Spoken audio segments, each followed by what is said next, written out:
आज आपण आदर्श गाव हिवरे बाजार ह्या ठिकाणी आलेलो आहेत। शेतकरी आहेत धर्मराज ठाणगे का जे सेवानिवृत्त मेजर आहेत। आज त्यांच्या टोमॅटोच्या पिकामध्ये आज आपण आलेलो आहे। या ठिकाणी त्यांनी केरन ऑर्गॅनिक कंपनीचे जे प्रॉडक्ट वापरले त्या प्रॉडक्टचे ते रिझल्ट सांगणार आहेत। ऐकूयात आपण त्यांच्यातून। नाव सांगा। नमस्कार, माझं नाव धर्मराज ठाणगे, सेवानिवृत्त सैनिक।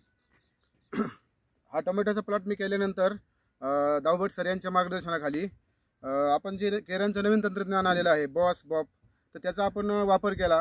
तर एक 15 दिवसाच्या गॅपमध्ये बॉसची आपण खालून स्लरी, तर त्या स्लरीमध्ये आपण गूळ, गोमूत्र आणि दही याचं कॉम्बिनेशन करून त्याच्यामध्ये एकरी 1 लिटर बॉप सोडलेला आहे आणि त्याच्यानंतर त्याच्यावरून एक 15 दिवसाचे बॉपचे फवारे घेतले आहेत। तर या पद्धतीने 1-1.5 महिन्याचा प्लॉट आहे हा। खूप छान प्रकारे यांनी पिकअप घेतलेला आहे आणि ह्या बॉसच्या आणि बॉबच्या ज्या केरनचा प्रोडक्ट आहे त्याच्यामुळे खूप फायदा झालेला आहे। फुलं आणि फळं भरपूर लागलेले आहेत। आणि आपण बॉबमध्ये काय वापरलं फवारा घेताना?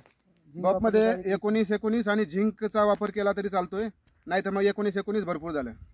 आपण ही जी टेक्नॉलॉजीचा वापर केला यामुळे आपण समाधानी आहात? हा, बिलकुल समाधानी आहे। आणि याच्यामध्ये आपल्याला तर थोडासा पावसाचा प्रादुर्भाव होता, परंतु तरी या बॉसचा वापर केल्यामुळे त्याचा फारसा इफेक्ट पडला नाही। आणि आपण शेतकऱ्यांना काय संदेश द्याल?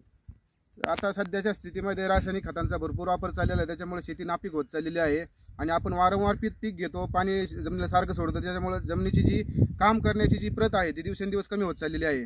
त्यामुळे केरनचे जे प्रोडक्ट आहेत किंवा रासायनिक प्रोडक्ट सोडून जे सेंद्रिय प्रोडक्ट आहेत त्याचा वापर करावा, जेणेकरून आपली शेती जीवित राहील आणि पुढच्या दृष्टिकोनातून आपला जास्त फायदा होईल, जास्त उत्पन्न होईल, एवढंच शेतकऱ्यांना मला सांगणं आहे। धन्यवाद। आपण अभिप्राय दिल्याबद्दल आपलं धन्यवाद।